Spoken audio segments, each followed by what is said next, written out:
It's Tuesday, November 7th, 2023. I'm David Ellis with the Ellis Report on Capital Media HD 99.3. Governor of the Central Bank of Barbados, Dr. Kevin Grinney, says he's been monitoring whether local commercial banks are sticking to a plan to have customers open accounts within a specified time.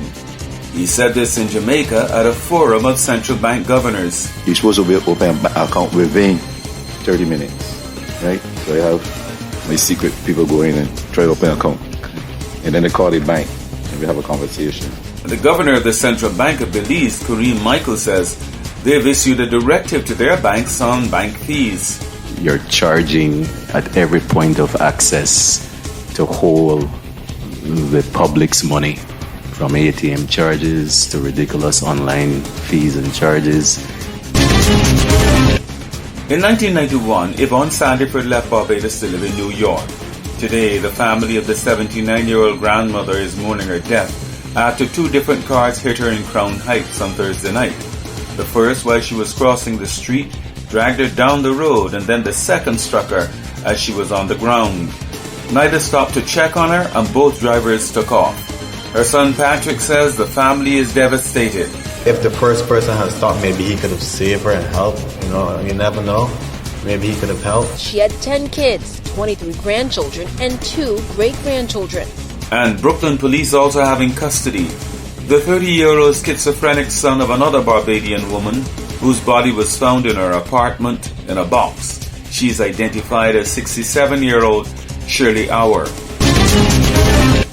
Guyana's National Assembly has unanimously passed a motion telling Venezuela to desist from any attempt to grab its Essequibo region. Foreign Affairs Minister Hugh Todd.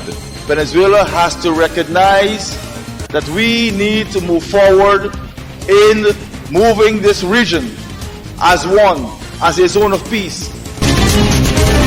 Trinidad police are probing a double murder that has pushed that country's murder count to 490 so far for the year.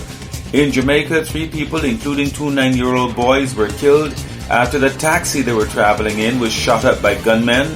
And the acting commissioner of police in St. Vincent and the Grenadines, Enville Williams, has given an update on murders in that country.